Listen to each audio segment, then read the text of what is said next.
Good evening, friends. Audible? No, sir. Okay, friends.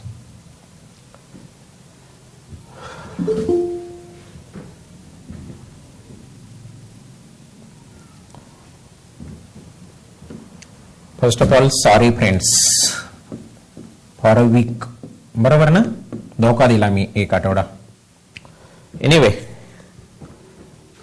important work I need to complete होतं, थोडंसं dependency होती माझ्यावर, मी दिला वेळ आहे प्रोसेसमध्ये. Let's see. जास्त पण काय बोलत नाहीये, पुढे जायचंय आपल्याला. मित्रांनो, आज कंपोजिट सेक्शन्स, त्यानंतर काय ऍप्लिकेशन बेस्ड न्यूमेरिकल्स, पुन्हा आणखी काय घ्यायचा प्रयत्न करेन. आजचं आर्टिकल असेल आपलं कंपोजिट सेक्शन्स, म्हणजे without any relationship with the last articles. Today I will go for composite section. Let's go for this.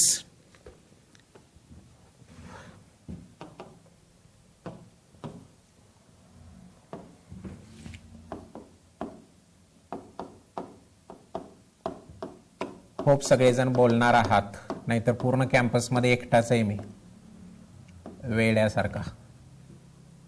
बोलणार ना? हो सर. येस, तूच फक्त बोललास, बघितलंस, मला हे माहितीच होतं. आता मित्रांनो, लोड आहे माझ्याकडे P, load P. We are going to apply over the two cross sections. दोन क्रॉस सेक्शन आपण घेऊया आणि त्या क्रॉस सेक्शन वरती आपण हा लोड लावूया. एक cross section, it is the support, एक जिसका मटेरियल का area A1, cross section area A1, it may have a strength sigma 1 and it will take up the load of P1. Second bar is there of a different material, cross sectional area may be different, strength is different, material वेगळा आहे, sigma 2, load will be P2. So with the help of this cross section 1 or bar number 1 and bar number 2, total load P is sustained. Then we can say these two bars are composite bars. Now total load P is taken up by both, but total P is equal to P1 plus P2. किती जणांना असं वाटतंय की नाही sir, P1 ची value आणि P2 ची value समानच असणार आहे, जसे की आपल्याला दोन पाय असतात ना, दोन पाय सगळ्यांना आहेत ना? हो, दोघांचं मटेरियल समान आहे, क्रॉस सेक्शन समान नाहीत. टोटल लोड जर का माझं 60 किलोग्रॅम असेल तर 60 किलोग्रॅम, 30 किलोग्रॅम, 30 किलोग्रॅम, सिमेट्री वगैरे सगळ्या गोष्टी कन्सिडर करून हे सगळं आहे. जर का ह्या दोन्ही पायांचं मटेरियल वेगवेगळं असेल तर P1 आणि P2 ह्या दोन व्हॅल्यू वेगवेगळ्या असू शकतात, पण P1 plus P2 is equal to 60 किलोग्रॅमच असणार आहे. ते केजी मध्ये बोललो, न्यूटन मध्ये कन्व्हर्जन नंतर. मित्रांनो, total load is taken up by both, then P is equal to P1 plus P2. Total load P is equal to P1 plus P2. What is about the change in length? Delta L1 is equal to delta L2.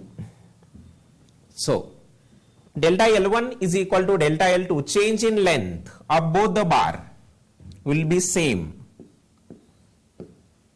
Original length L, दोन्ही खाली येताना दोन्हीचं पण elongation किंवा compression हे समान असणार. इथं push load आहे, there will be decrease in length of the bar 1 and bar 2 will be same. असं का बरे? Both ends are firmly fixed to each other. म्हणजे वरती हे फिक्स केलेले आहेत, खाली पण फिक्स आहेत. हे surely there will be same change in length, then only it is said to be the composite section. Do remember, delta L1 is equal to delta L2. So what is the delta L1? Sir, P1 L1 divided by A1 E1. बघा मित्रांनो, is equal to P2 L2 divided by A2 E2. But P by A is equal to sigma stress.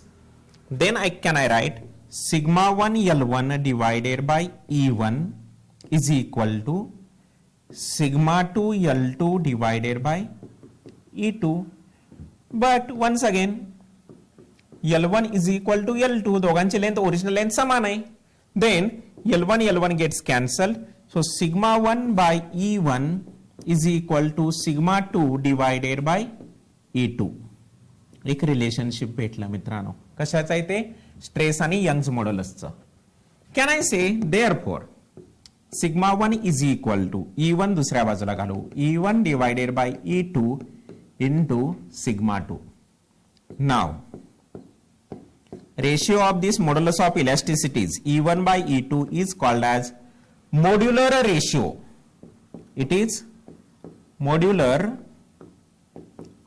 ratio. Please remember this. Modular ratio is the ratio of Young's modulus of elasticities of composite section materials. E1 by E2 is equal to m. Therefore sigma 1 is equal to m sigma 2. sigma 1 is equal to m sigma 2. एक equation तयार झालं मित्रांनो.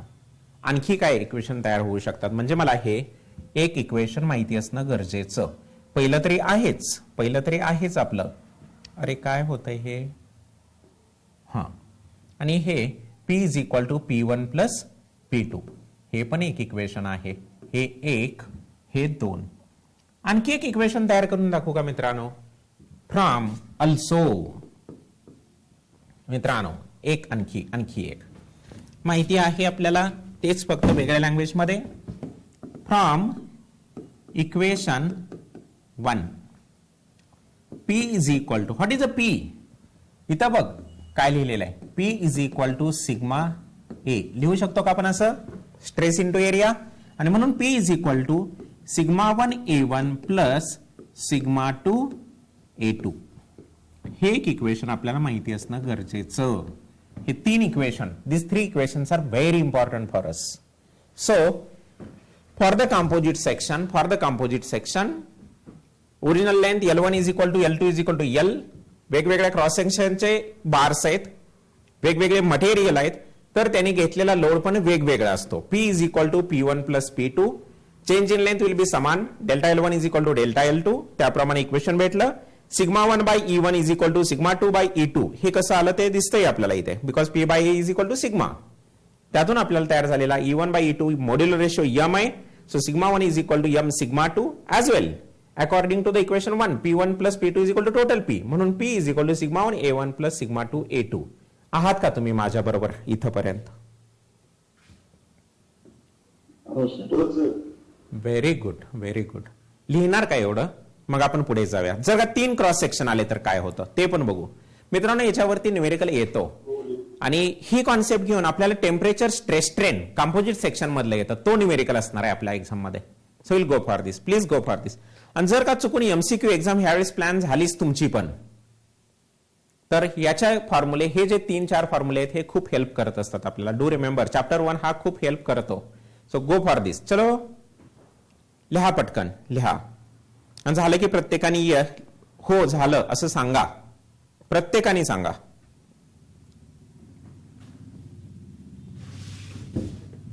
Form भरले का रे सगळ्यांनी?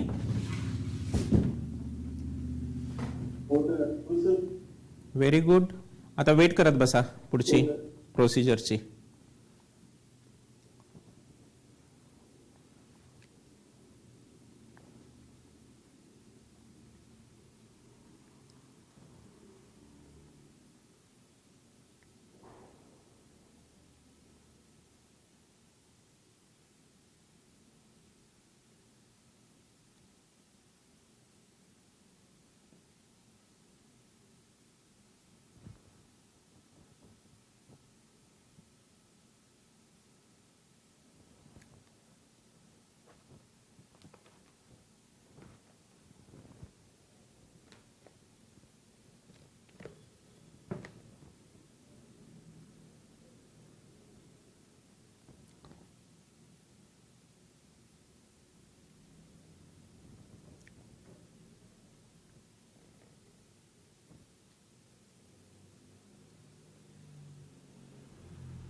झालं का रे बाळानो?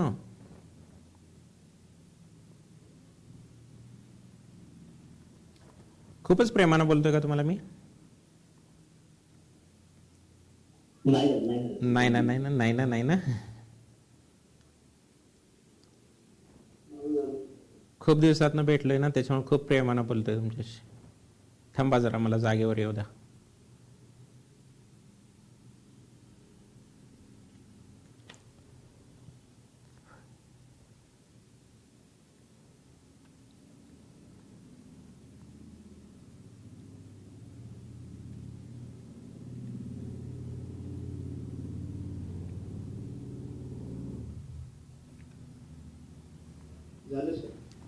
Okay बच्चा. 1 मिनिट सर. चालेल, लिही पटकन लिही. म्हणजे ही कॉन्सेप्ट न्यूमेरिकल थ्रू पण आणखी क्लिअर करेन तुमची. So it will help us. Okay, चला न्यूमेरिकल नंबर 1. एक न्यूमेरिकल घेतोय पुढे.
चला मित्रांनो, न्यूमेरिकल लिहा.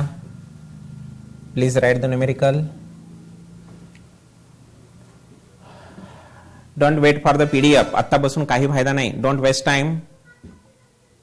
Write this. A compound tube consists of a steel tube, 150 mm internal diameter and 10 mm thickness, and on outer brass tube 170 mm internal diameter and 10 mm thickness. The two tubes are of the same length. The compound tube carries an axial load of 1000 kilonewton. Find the stresses and the load carried by each tube and the amount it shortens. Delta L काढायचे. Okay. Length of each tube is 150 mm. Take ES and EB. Okay. E च्या value दिलेल्या आहेत आपल्याला. So we have, लिहा तुम्ही लिहा, given data मी लिहितो तोपर्यंत. ES is equal to 2 into 10 raised to 5 newton per mm square. Brass साठी EB is equal to 1 into 10 raised to 5 Newton per mm square. A compound tube consists of steel tube 150 mm internal diameter. This is the steel tube. 150. बघा मी दाखवत जातो एक एक. 150. 10 mm thickness. Internal diameter वरती 10 mm thickness. हा diameter किती येईल रे? Can you please tell me?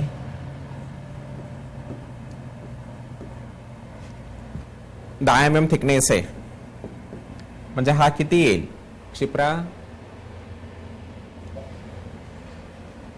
130. बाहेरचा म्हणतोय मी बघ बाळा. 170. हा 170 mm. इनसाइड डायमीटर 150 दिला होता, बाहेरचा 170. त्यानंतर ब्रास ट्यूब. आता ही ट्यूब जी आहे, आता जी दिलेली ट्यूब आहे, ही ट्यूब स्टीलचे.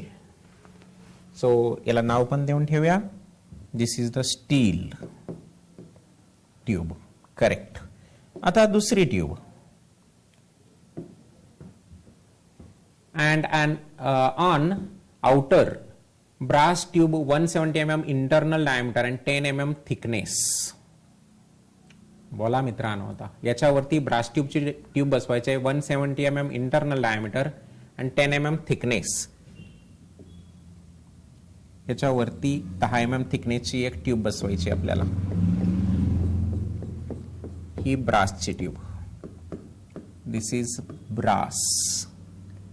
याचा डायमीटर किती येईल? Can you please tell me?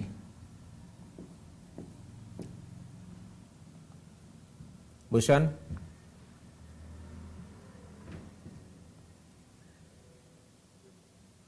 Bhushan, Zafar, काय म्हटला? थिकनेस किती बोलले? बघ ना वरती लिहिलीस ना तू. 10 mm thickness. 10 mm thickness. 190. Brass tube of 170 mm internal diameter and 10 mm thickness. 190. 190. 170 आतली, इथली 170. बाहेर 10 190 mm. म्हणजे आता ह्या दोन व्हॅल्यूज, दोन मटेरियल स्टील आणि ब्रास दिलेलं आहे, हे लक्षात घ्या. ES EB दिलेला आहे, त्याप्रमाणे P दिलेला आहे तुम्हाला. Total load 1000 kilo Newton into 10 raised to 3 Newton. Find the stresses and the load carried by this. Length of each tube is 150. L1 is equal to L2 is equal to 150 millimeter. करूया आपण सुरू. समजली figure तुम्हाला मित्रांनो?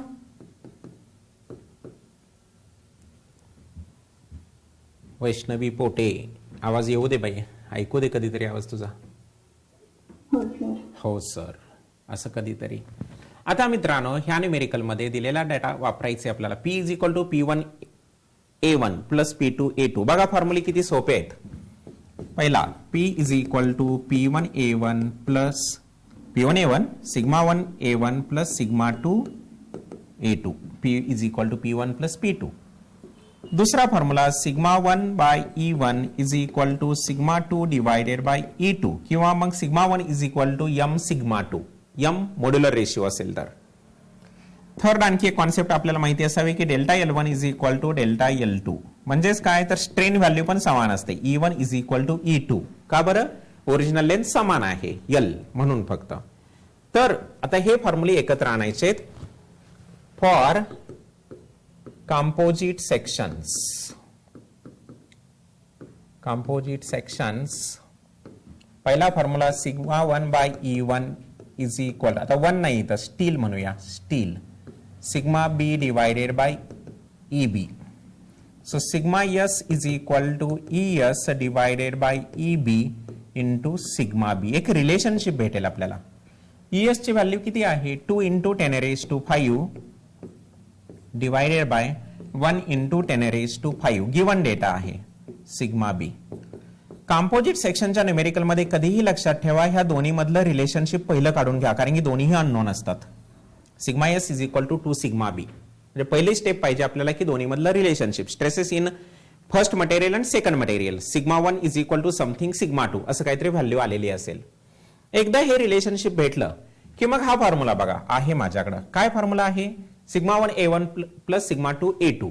मग यासाठी A1 A2 लागणार आहेत, ते सेपरेटली काढून ठेवले तरी चालतील. मग A1 A म्हणजे A steel is equal to काय लिहू रे मी pi by 4 DO square minus DI square. Hollow tube आहे ना, म्हणजे हा फॉर्म्युला असेल. ज्या त्या व्हॅल्यू पुट करूया आपण.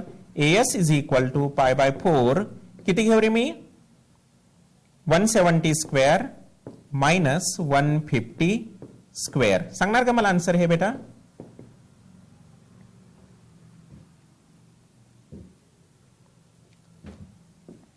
.02 into 10 raised to 3. 5.02 into 10 raised to 3 mm square. त्याच्यावर विश्वास ठेवू नका रे, तो जपर आहे. करेक्ट. Okay 0 to 6. ठीक आहे. Also area of a brass is equal to brass सांगा बरे पाय बाय 4 190 स्क्वेअर मायनस 170 स्क्वेअर. तेवढंच यायला पाहिजे ना रे. इकडे बघ ना 170 आणि 150 म्हणजे 20 चा फरक होता. इथं पण किती आहे 20 चा फरक आहे. Answer will be same. बरोबर ना महान माणसानो? असं असतंय का कुठे? करा 5.6 into 10 raise to 3 millimetre square. समान आलं का? येडानो सरकम्फरन्स चेंज होतो ना, कळलं का? अरे हो का नाही? जाऊ द्या. ठीक आहे. थर्ड स्टेप आता बघा. Total load P is equal to sigma S AS plus sigma B AB. Equation छान तयार होणार आहे मित्रांनो. तुम्हाला कॅल्क्युलेशन करावं लागणार इथं व्यवस्थित. आता P ची value 1000 into 10 raise to 3 is equal to sigma S ची व्हॅल्यू हो रिलेशनशिप आहे दिलेलं. काय दिलंय बरं 2 sigma B. 2 into sigma B into याला ब्रॅकेट मध्ये टाकतो पाहिजे तर AS ची व्हॅल्यू किती आहे 5.02 इंटू 10 रेज टू 3 एक पहिला प्लस सिग्मा बी अननोनच आहे असू दे इंटू किती रे AB किती आहे 5.65 इंटू 10 रेज टू 3. बच्चा लोग टोटल याच्यामध्ये अननोन कोण आहे रे? अननोन कोण आहे फक्त इथं? सिग्मा बी फक्त. सांगू शकाल का सिग्मा बी ची व्हॅल्यू मग? 63.73 newton per mm square sigma B मिळाला. तसाच मग आता sigma S is equal to 2 sigma B असतो. किती झाला? डबल कर 127 पॉइंट सांग ना 46 Newton per mm square. So पहिला जो त्यांनी विचारलेला आहे stresses in each material that I have calculated. बघा काय विचारलं होतं? फाइंड द स्ट्रेसेस झाले.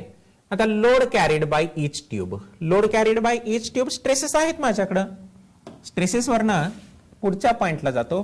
पुढचा पॉइंट किती नंबर देऊ त्याला 2 3 4 लोड ऑन each tube. पहिला for steel, that is PS is equal to stress into area, sigma s into as. So PS is equal to sigma s ची value किती आहे sigma s 127.46 into as. What is the value of as beta? 5.02 into 10 raised to 3. 5.02 into 10 raised to 3 किती आलं सांग? 639.84. बरोबर असेल 639.84 10 raised to 3 Newton. That is PS is equal to 639.84 kilonewton. बरोबर का रे? हो हा. हो सर. आता बघा, आता दोन पद्धतीनं ब्रास साठी. For brass total 1000 kilonewton load होता, त्यातला 639 यांनीच घेतला. 1000 मायनस 639.84 जे काय 300 समथिंग 360.16 360.16 किलोन्यूटन हे ब्रास वरती असेल. करून बघूया आपण. PB is equal to sigma B into A B approximately येऊ शकतं. सिग्मा बी ची व्हॅल्यू किती आहे? सिग्मा बी ची value 63.73 63.73 into A B area of a brass 5.65 into 10 raised to 3 into 10 raised to 3 किती आला आन्सर रे? 360.07 into 10 raised to 3. 360.07 into 10 raised to 3 Newton. That is PB is equal to 360.07 kilonewton. मित्रांनो हे मी केलं म्हणजे आपल्याला बाकीचे कॅल्क्युलेशन पण बरोबर आहेत. आपण याला डायरेक्टली जर का द्यायचं म्हटलं तर मी वरती जसं सांगितलं तसं और डायरेक्टली एमसीक्यू मध्ये हेल्प करतं हे.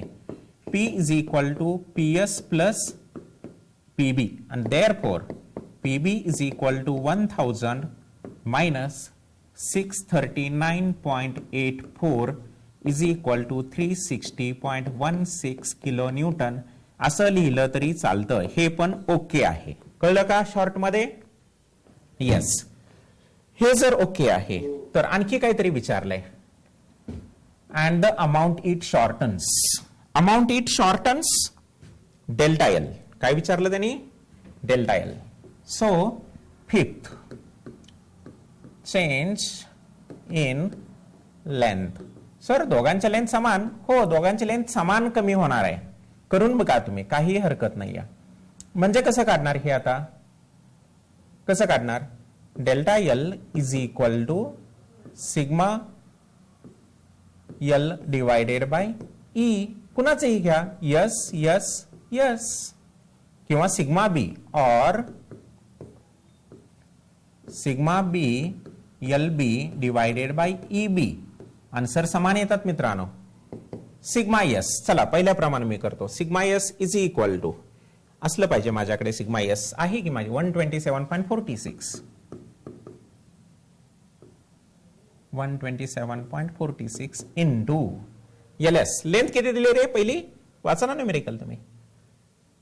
L 150 mm 150 divided by ES 2 into 10 raised to 5. किती आन्सर आलं सांगा? 0.0955 millimetre. and there will be decrease in length. shortens म्हटलंय ना म्हणून decrease म्हटलं. so this is also one of the answer. छान न्यूमेरिकल असे मित्रांनो 6 मार्क 7 मार्क 8 मार्कापर्यंत पण येत असतात. एक न्यूमेरिकल असतो असा. कॅन वी करू शकाल हे न्यूमेरिकल?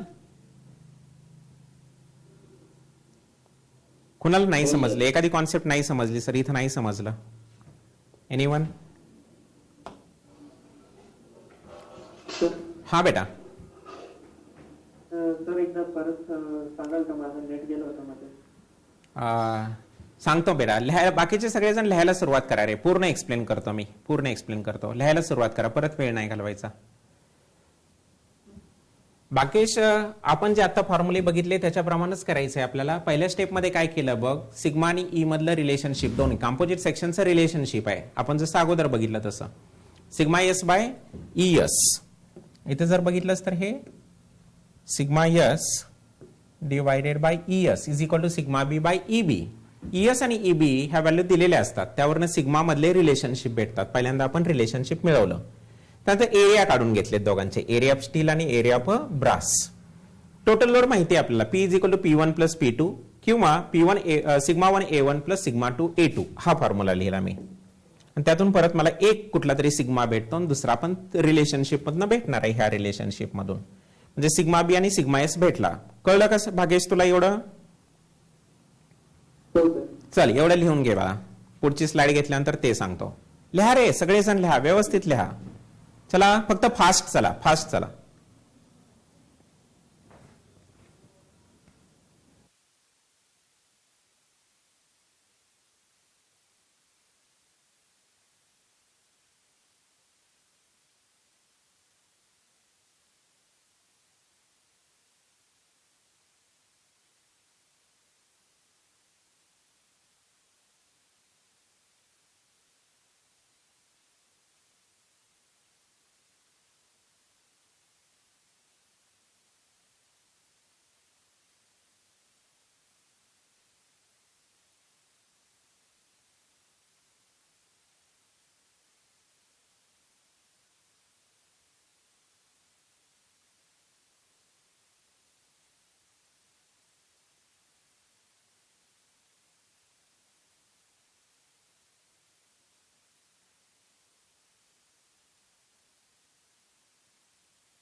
करतो, एक मिनिट.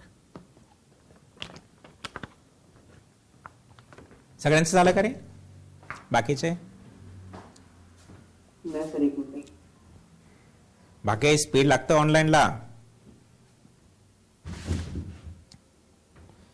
थोडंफार राहिलं तरी परत पीडीएफ मधनं लिहायचं. मित्रांनो, पीडीएफ येत आहेत ना सगळ्यांना व्यवस्थित? हेल्प करतील का रे पीडीएफ ह्या तुम्हाला? खूप सेकंड केला तर हेल्प करते.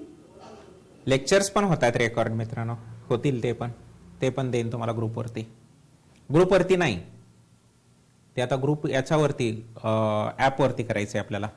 ऍपवरती हे लेक्चर्स अपलोड करायला आणि मटेरियल पण तिथे एकत्र टाकायला सुरुवात करतो. लेक्चर 1, 2, 3, 4 बरोबर ना, सिक्वेन्सने होतील. चला पुढच्या स्लाइड वरती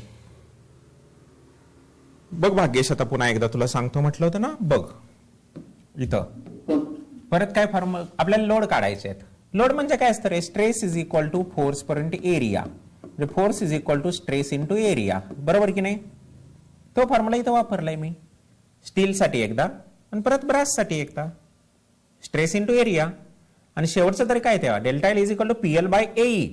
P बाय A म्हणजे सिग्मा असतो आणि त्यातनं हा फॉर्म्युला तयार झालेला. मग हा वापर किंवा हा वापर, कारण की दोघांचं इलॉंगेशन समान असणार आहे. तो फॉर्म्युला एवढं सोपं न्यूमेरिकल आहे बघ, राईट? समजलं सर. येस, हुशार आहेस तू, तुला समजणार, बरोबर ना? हो मन, कॉन्फिडंट राहा. हा.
लगेच दुसरा न्यूमेरिकल देतोय. चला पुढे जायचंय आपल्याला.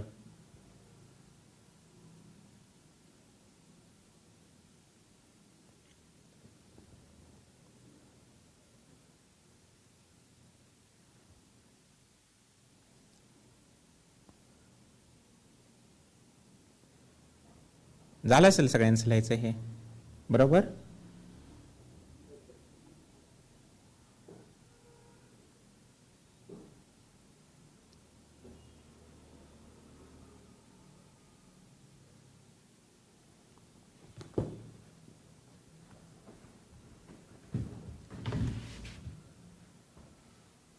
देव पुढचा न्यूमेरिकल.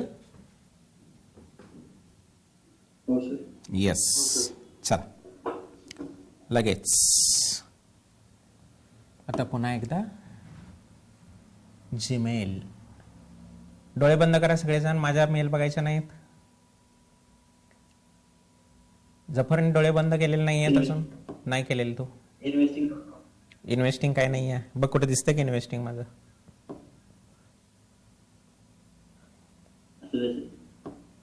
म्हटलं ना पापी आहेस तू. सो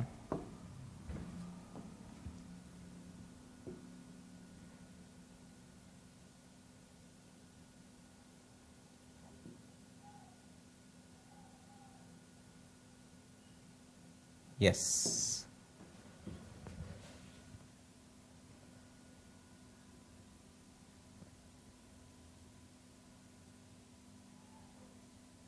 थोडंसं लाईट येत आहेत रे फोटोज.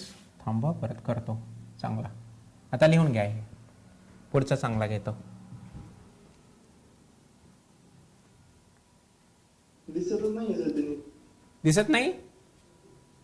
नाही डोळे फाडून मला परत पुढचा न्यूमेरिकल व्यवस्थित घेतो. हा लिहून घ्या रे. मी सांगतो. A reinforced concrete column.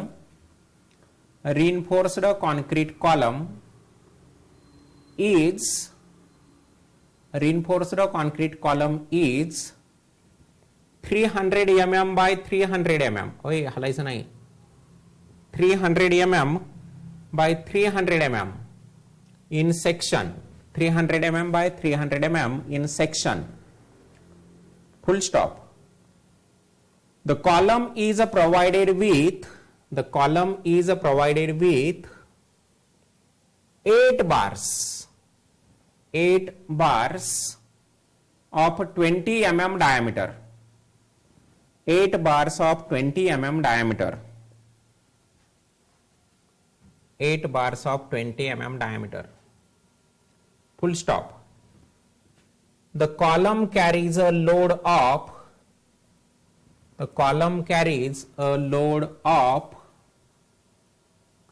360 kilo Newton, 360 kilo Newton, 360 kilo Newton, full stop. Find the stresses in concrete, find the stresses in concrete and the steel bars, आणि दोन व्हॅल्यूज दिलेले आहेत कोणत्या, ES आणि EC. ES is equal to and EC is equal to, ES is equal to 2.1 into 10 raised to 5 Newton per mm square and EC copper 0.14 into 10 raised to 5 Newton per mm square. शेवटच्या values बघा, ज्या तुम्हाला दिसत नाहीत ना त्या clear आहेत. सोपा न्यूमेरिकल, एकदम सोपा न्यूमेरिकल. हा थोडासा सिव्हिलचा असल्यासारखा वाटतो, पण anyway we need to prepare. Composite section आहे. अ रिइन्फोर्स्ड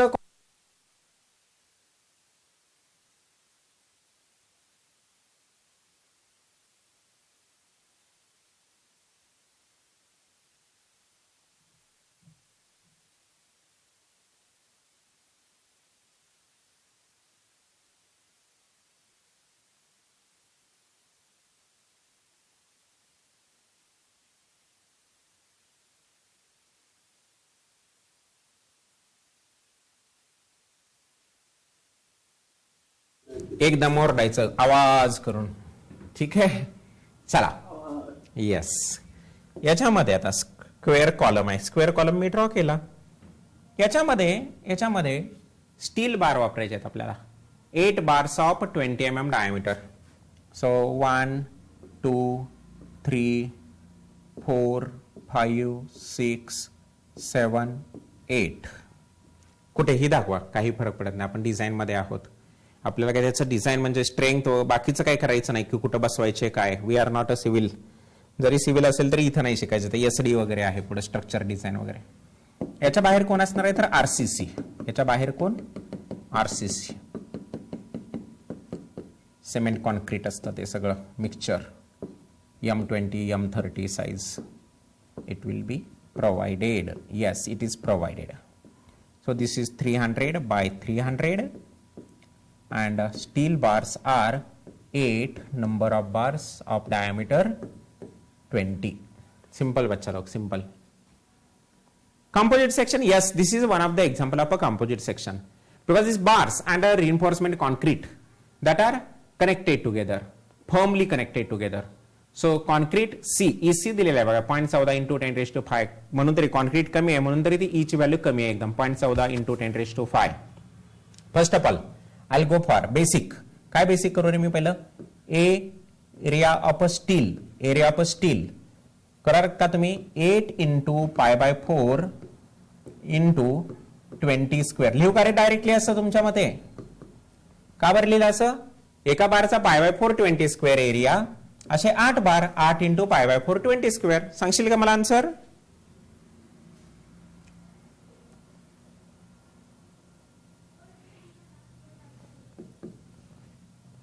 2.51 हा into 10 raised to 3. 10 raised to 3 millimeter square. Area of steel. त्याप्रमाणेच area of concrete.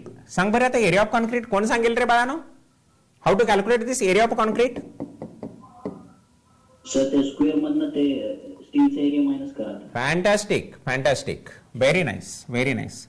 That is area of the square minus area of steel.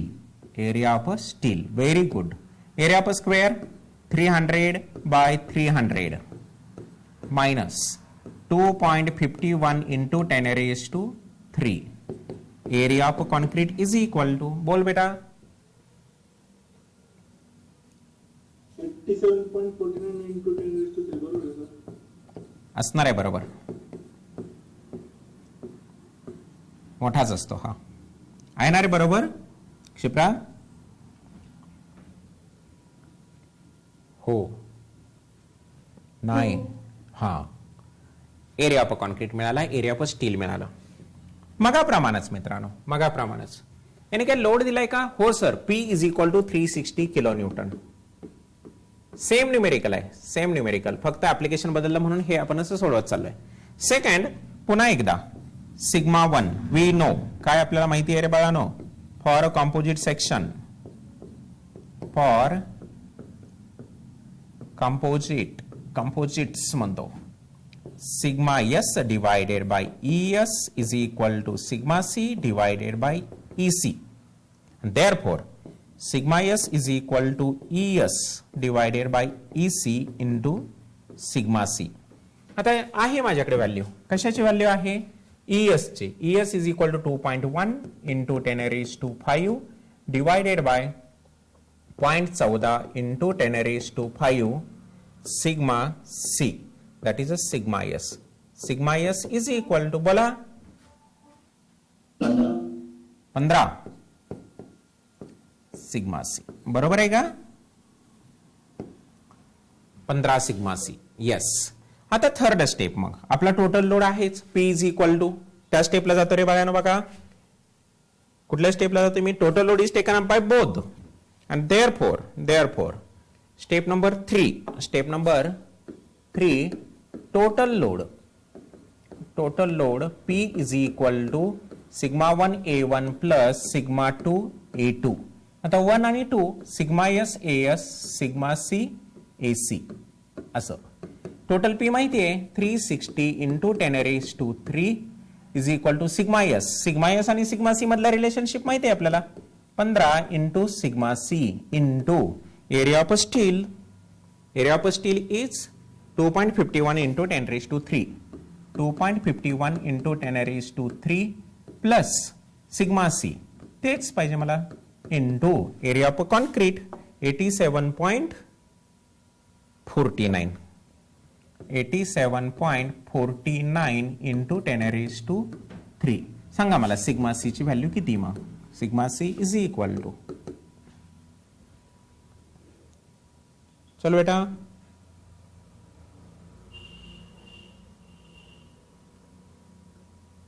Sir 2.87. फक्त. बरोबर आहे का रे? असतं, कमीच असतं, घाबरू नकोस. फक्त किती करेक्ट आहे का तेवढं सांग. कॅल्क्युलेशन, कॉन्क्रीट मधली स्ट्रेस ही लेवल कमीच असते. हो बरोबर आहेस तू एकदम. 2.87 न्यूटन पर mm स्क्वेअर. बरोबर नाही बाळानो? कॉन्क्रीटची स्ट्रेंथ कमी असते, टेन्साइल स्ट्रेंथ कमी, कॉम्प्रेसिव्ह स्ट्रेंथ जास्त. Do remember. And stress in the steel is equal to 15 into sigma C is equal to 15 into 2.87. Answer बोल. 43.15, 43.15 न्यूटन पर mm स्क्वेअर. आता याच्या व्यतिरिक्त काय विचारलं का बघा? Other than this anything to be calculated? No, only stresses in concrete and steel bars एवढंच विचारलेलं आहे. So we have calculated sigma C and sigma S. Any problem? Simple numerical. Yes, please go for this. चलो please go for दिस.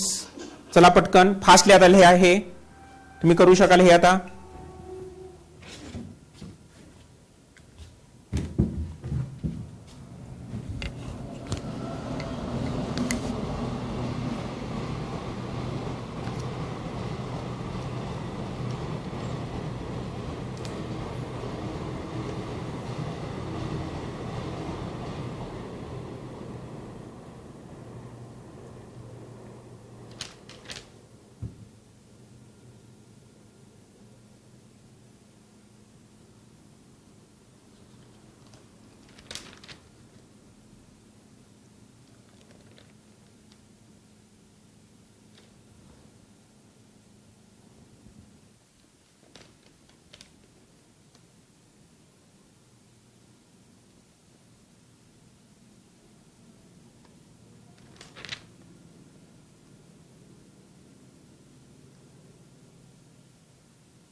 आता खूप छान numerical देणार आहे बघा तुम्हाला.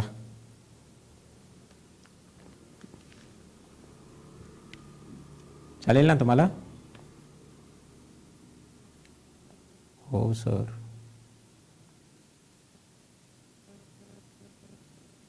हो सर, हो सर, हो sir. Yes sir, yes sir. बोलत नाही रे तुम्ही, येडे आहात तुम्ही.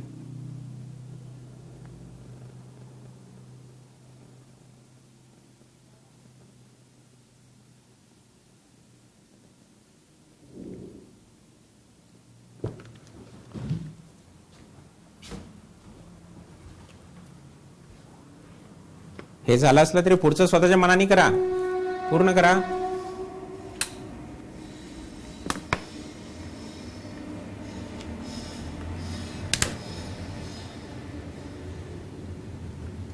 मी तुम्हाला पुढचं लगेच न्यूमेरिकल पाठवून देतोय. सोडवूया आपण.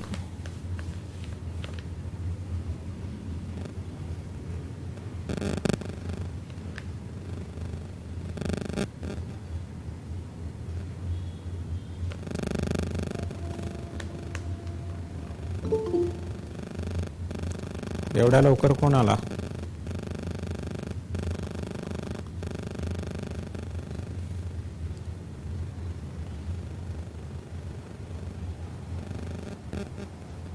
गेला.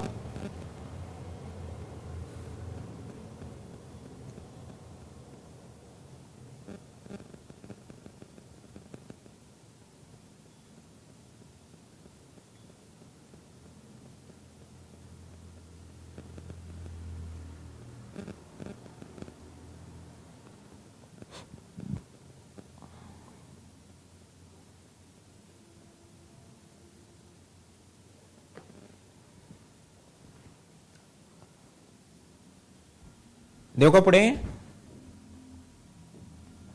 लिहा पटकन, ज्यांचं राहिलंय त्यांनी. होप सगळ्यांनी केलं पण असेल. हे पुढचं आहे ते येतं तुम्हाला. होणार आहे अथर्व माने?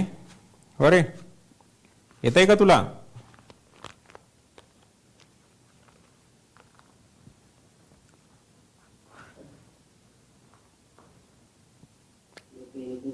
येतंय येतंय, ठीक, येईल येईल.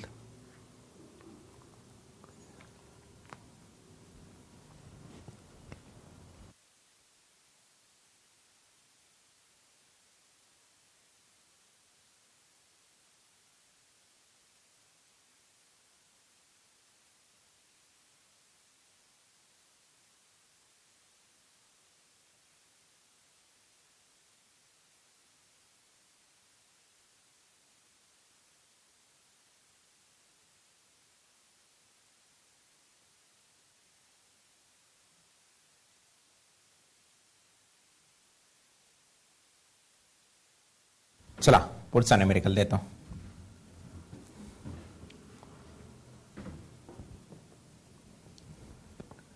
सगळ्यांनी सिलेबस बघितले ना आतापर्यंत? म्हणजे बाकी सब्जेक्टचे पण. भाग्येश,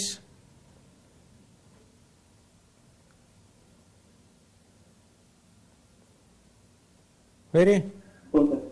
सिलेबस बघितलेस का? नाही सर. हो सर, येस सर. चला पुढे जाऊया आपण.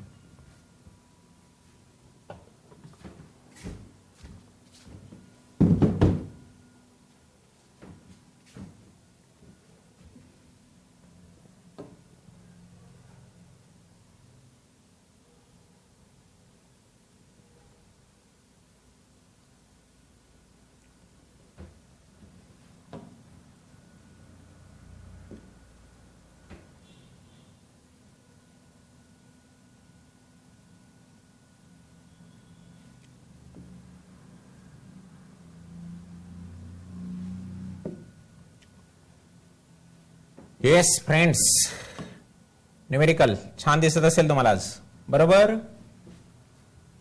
आता दिसतोय? हो सर. आता लिहा बरे. चला व्यवस्थित.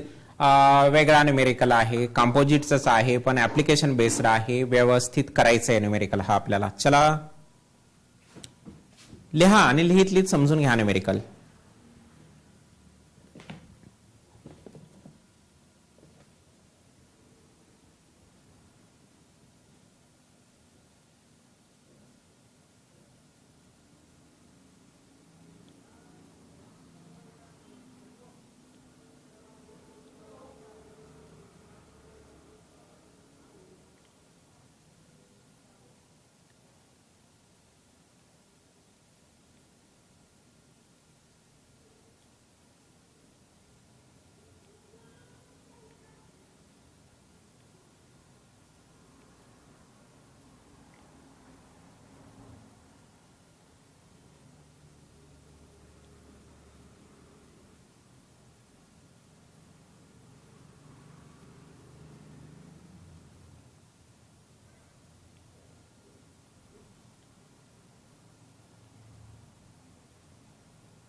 मित्रांनो रिअली थोडासा विचार करा न्यूमेरिकल बद्दल. किमान केस ए, केस बी स्लोपचे, मॅथमॅटिक्सचे. Two vertical wires are suspended at a distance of 500 mm apart as shown in figure. Figure दाखवली तुम्हाला पुढे, बरोबर. Their upper ends are firmly secured and their lower ends support a rigid horizontal bar which carries a load W. कुठेतरी आहे बाबा W load लावले, तो काय मध्येच लावला असं काही नाही आहे, लोड W लावलेला आहे. The left wire has a diameter of 1.6 mm and is made of copper and right wire has a diameter of 0.9 mm. It is made of steel. ते पण लिहिलं तिथं. Both wires initially are 4.5 meter long. So length is given. दोन्ही वायरची length 4.5 metre. ES आणि EC दिलेला आहे. पहिले ए कंडिशन देत आहेत, determine the position of the line of action of W if due to W both wire extend by the same amount. Wow.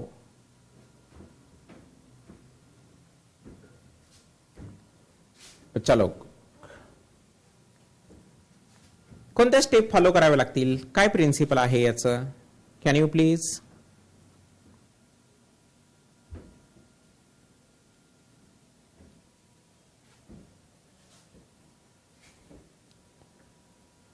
मित्रांनो, अरे आवाज येतोय का? हो सर. हो सर. मग काय समजतंय का हे न्यूमेरिकल कसं सोडवायला लागेल, काय कंडिशन दिलेली आहे, शिप्रा एक्सप्लेन कर ग बा. चल, काय कंडिशन दिलेलं आहे, ए कंडिशन सांग बरे. हॉट डे हवा आस्क्ड, सांग बेटा.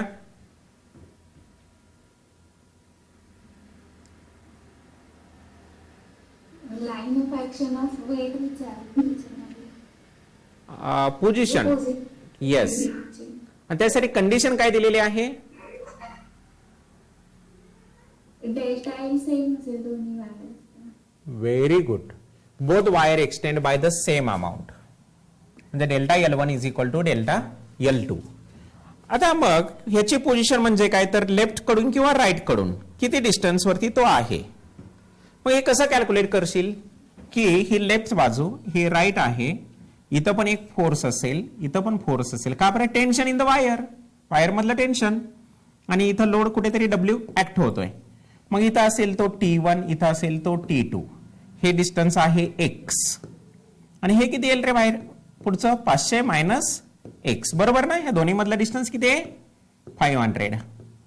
मग हा जो लेफ्ट एंड आहे A, हा जर का left and me A consider केला तर A च्या भोवती मोमेंट किती घ्यायची रे मग इक्विलिब्रियम कंडिशन साठी?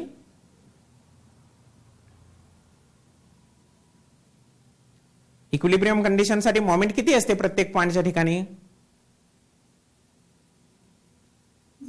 0. मग आपण काय करूया, हे T1 ची व्हॅल्यू काढूया, T2 ची व्हॅल्यू काढूया, आणि त्याच्याप्रमाणे ही x ची व्हॅल्यू काढायचा प्रयत्न करूया. म्हणजे T1 आणि T2 काय आहे हे? तर P1 P2 मित्रांनो, फोर्सेस.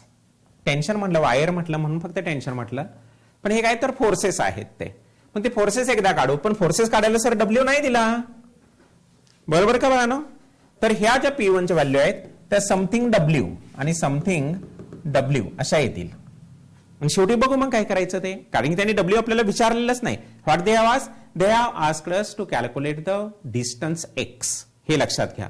म्हणजे ते x ची व्हॅल्यू आपल्याला काढायला सांगितली, पोझिशन, लाईन ऑफ ऍक्शन काढायला सांगितले. व्हेरी गुड बेटा. आता जर मला P1 आणि P2 किंवा T1 आणि T2 हे जर दोन्ही कॅल्क्युलेट करायचे असतील तर कसं करणार आहे? चला बघूया आपण आता याच्याकडे. Step number 1. स्टेप नंबर 1 मध्ये काय येणार?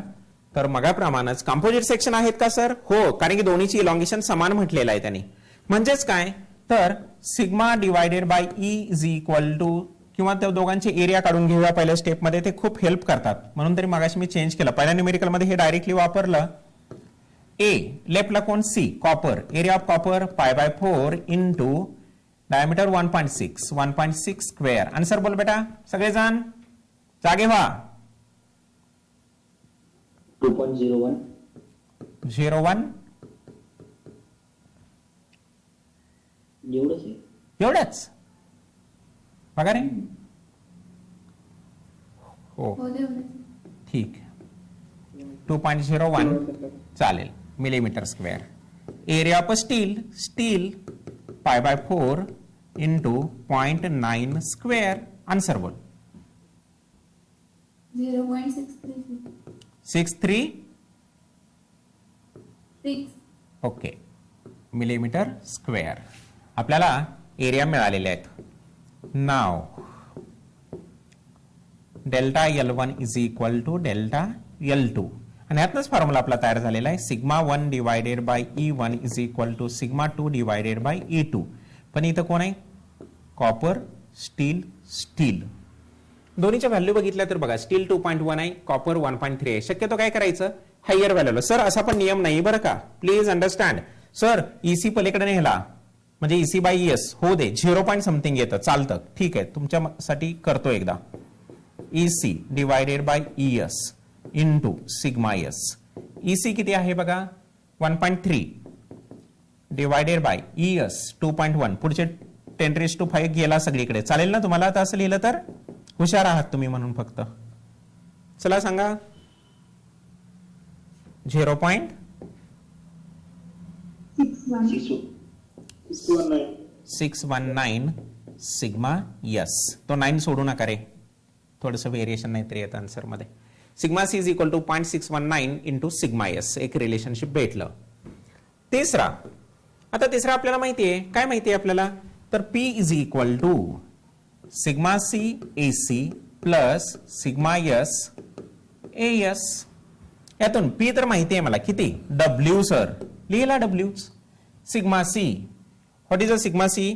0.619 into sigma S into AC calculated 2.01 plus sigma S अननोनच आहे तो, हा आणि हा अननोन आहे, इंटू एस 0.636. सांगा बरे सिग्मा एसचा व्हॅल्यू किती येईल इन टर्म ऑफ डब्ल्यू पाहिजे मला, इन टर्म ऑफ डब्ल्यू.